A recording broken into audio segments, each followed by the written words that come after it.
Gente, hoje eu estou aqui com a super e ultra especialista doutora Ana Pellegrini para falar com a gente um pouquinho sobre queloide e cicatriz hipertrófica.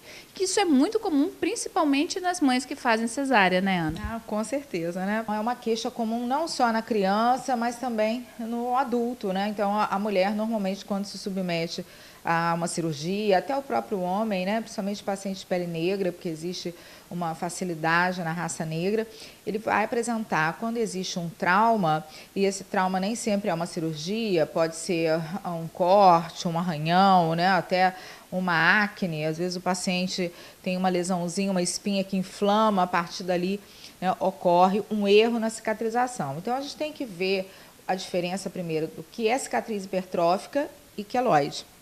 E qual que é a diferença de um para o outro? Até para a gente olhar no espelho assim e identificar. Na maioria das vezes, as pessoas chegam no consultório dizendo assim, eu tenho um queloide, mas não é um queloide, é uma cicatriz hipertrófica. Então, a cicatriz hipertrófica é aquela cicatriz que geralmente ocorre a partir de uma incisão, né, geralmente uma incisão cirúrgica, e essa cicatriz, ela mantém normalmente o tamanho da ferida, o tamanho da incisão, ela não ultrapassa o limite do trauma. Tá? Então, é uma cicatriz elevada, muitas vezes vermelha, mais escura que o tom da pele, mas ela mantém aquela região ali onde houve o corte. Já o queloide, ele ultrapassa o limite do trauma. É uma lesão muito maior, uma lesão mais deformante. O queloide ele pode aparecer, às vezes, meses após um trauma. A cicatriz hipertrófica tende a involuir. Às vezes, o paciente não faz nada e aquilo ali vai diminuindo com o tempo. O queloide, não. Ele pode piorar ou ele fica estável e depois piora. E a cicatriz hipertrófica, geralmente, após a cirurgia, ela pode ser bem atenuada, que é uma opção, o tratamento cirúrgico. O queloide, na maioria das vezes, retorna depois da cirurgia. E tem algum tratamento que a gente possa fazer assim, preventivo para não ter isso, por exemplo? Bom, o tratamento preventivo, né? Se você já tem uma história de queloide na família, ou se você já teve um queloide, o importante é você ter uma conversa com o cirurgião ou o dermatologista que vai te orientar, para logo após a cirurgia fazer um tratamento com pressão. Então, existe um cronograma, né, que a gente faz naquele paciente que já tem um histórico. Então, você vai fazer uma pressão com fitas de silicone, tá? E isso vai tentar, de certa forma, segurar, porque você diminui a irrigação sanguínea.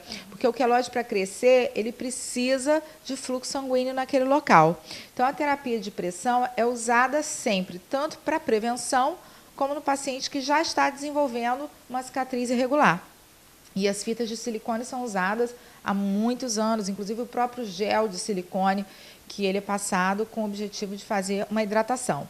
Além disso, a gente tem outras alternativas de prevenção quando o paciente já tem aquele histórico de muito queloide, que é a beta-terapia, que é um tratamento com a radiação, tem alguns efeitos adversos, mas como todo tratamento, né, pode acontecer algum efeito adverso.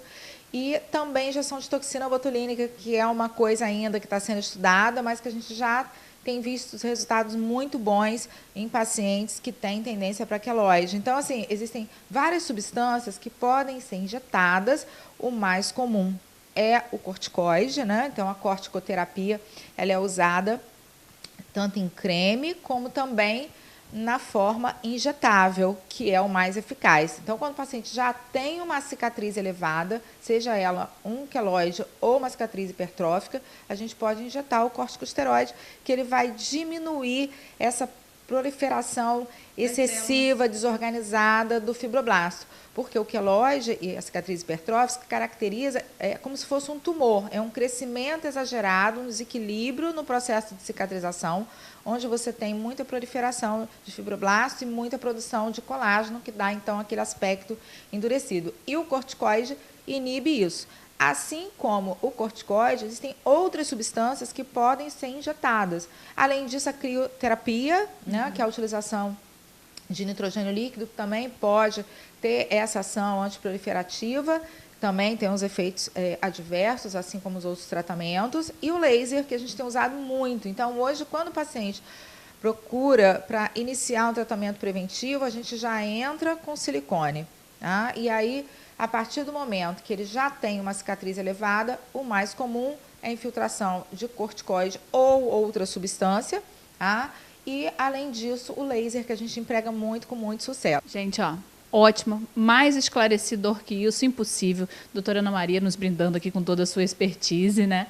E esse assunto está sendo recorrente, muitas mães estão mandando e-mail até para perguntar. Como eu falei e também publiquei esses dias no Instagram, eu tô tendo esse problema com a cicatriz hipertrófica e estou fazendo tratamento. Assim como eu estou vendo que está dando resultado, eu estou dividindo com vocês aí de casa também. Obrigada, doutora Ana, por participar com a gente. Sucesso, né? E vocês sempre procurem um médico especialista quando tiver alguma dúvida, porque existem várias alternativas e a cicatriz pode ser muito melhorada. Ah, com certeza. Gente, ó, sem cicatriz aí, palavras de doutora Ana.